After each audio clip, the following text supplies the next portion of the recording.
सर्वेभ्यो नमो नमः। गीता निकेतन आवासीय विद्यालयः संस्कृत शिक्षणार्थम् अत्र भवतां सर्वेषां हार्दिकं स्वागतम्।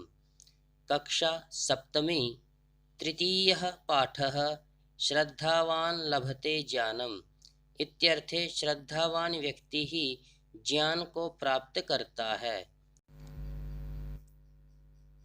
अस्माकं सर्वेषां जीवनस्य मुख्य उद्देश्यं ज्ञानप्राप्तिः अस्ति। अस्माकं सर्वेषाम् अत्र षष्ठीविभक्तिः बहुवचनं, जीवनस्य अत्र षष्ठीविभक्तिः एकवचनं। ज्ञानप्राप्तिः ज्ञानस्य प्राप्तिः इति ज्ञानप्राप्तिः अर्थात अस्माकं सर्वेषाम् इत्यर्थे अस्माकं सर्वेषां मानवानां जीवनस्य मुख्य उद्देश्यं ज्ञानप्राप्तिः अस्ति। अतः ज्ञानप्राप्तकरणार्थं सदैव प्रयासः करणीयः। मनुष्यः आजीवनं ज्ञानम् अर्जयति। मनुष्यः इत्यर्थे मानवः, आजीवनम् इत्यर्थे जीवनपर्यन्तं ज्ञानम् अर्जयति इत्यर्थे ज्ञानार्जनं करोति।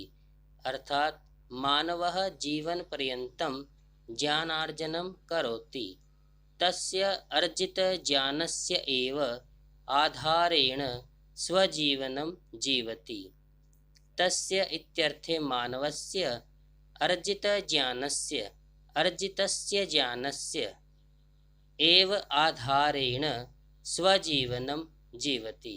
अर्थात मानवः निजजीवने यत् ज्ञानार्जनं करोति तस्य आधारेण एव स्वजीवनं जीवति। कहने का भाव यह है कि हम सभी के जीवन का मुख्य उद्देश्य ज्ञान की प्राप्ति करना है। मनुष्य जीवन पर्यंत ज्ञान को प्राप्त करने का प्रयास करता रहता है। उसके द्वारा अर्जित किए गए ज्ञान के आधार पर ही वह अपना जीवन व्यतीत करता है। यस्य समीपे बहुज्ञानं भवति स लोके विद्वान् मन्यते। यस्य समीपे इत्यर्थे यस्य मानवस्य समीपे बहुज्ञानम् इत्यर्थे अत्यधिकं ज्ञानं भवति स लोके विद्वान् मन्यते। अर्थात अस्मिन् संसारे यस्य मानवस्य समीपे अत्यधिकं ज्ञानं भवति सः मानवः अस्मिन् लोके विद्वान् मन्यते। विद्वान् सर्वत्र पूज्यते एतत् कथनम् अपि प्रसिद्धम् अस्ति। विद्वान् कः अस्ति? यस्य मानवस्य समीपे अत्यधिकं ज्ञानं भवति सः विद्वान् भवति। सर्वत्र इत्यर्थे सर्वेषु स्थानेषु, पूज्यते इत्यर्थे सम्मानः भवति। अर्थात यः विद्वान् भवति तस्य सर्वत्र सम्मानः भवति। एतत् कथनम् अपि प्रसिद्धम् अस्ति। एतत् कथनम् अस्मिन् संसारे प्रसिद्धम् अस्ति। कहने का भाव यह है कि जिस मनुष्य के पास अत्यधिक ज्ञान होता है वह इस संसार में विद्वान माना जाता है। विद्वान व्यक्ति का सभी स्थानों पर सम्मान होता है। यह कथन भी प्रसिद्ध है।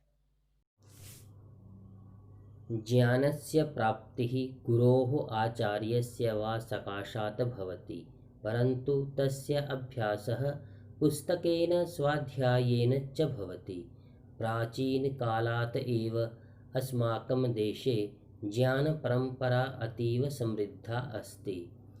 ज्ञानस्य प्राप्तिः इत्यर्थे ज्ञानप्राप्तिः गुरोः आचार्यस्य वा, गुरोः इत्यर्थे गुरुजनस्य, आचार्यस्य इत्यर्थे अध्यापकस्य अथवा शिक्षकस्य, वा इत्यर्थे या, सकाशात् इत्यर्थे समीपं गत्वा भवति। अर्थात ज्ञान प्राप्तिः गुरुजनस्य अथवा आचार्यस्य समीपं गत्वा भवति, परन्तु तस्य अभ्यासः पुस्तकेन माध्यमेन अथवा स्वाध्यायमाध्यमेन च भवति। इत्यर्थे वयं तस्य ज्ञानस्य अभ्यासः पुस्तक अथवा स्वाध्यायमाध्यमेन च कर्तुं शक्नुमः। प्राचीनकालात् एव अस्माकं देशे ज्ञानपरम्परा अतीव समृद्धा अस्ति। इत्यर्थे अस्माकं देशे भारतदेशे प्राचीनकालात् एव ज्ञानविज्ञानपरम्परा अतीव समृद्धा अस्ति। वर्तमानकाले अपि अस्माकं देशे ज्ञानविज्ञानपरम्परा अतीव समृद्धा अस्ति। प्राचीनकाले अपि अस्माकं देशे एषा परम्परा अतीव समृद्धा आसीत्। नमो नमः।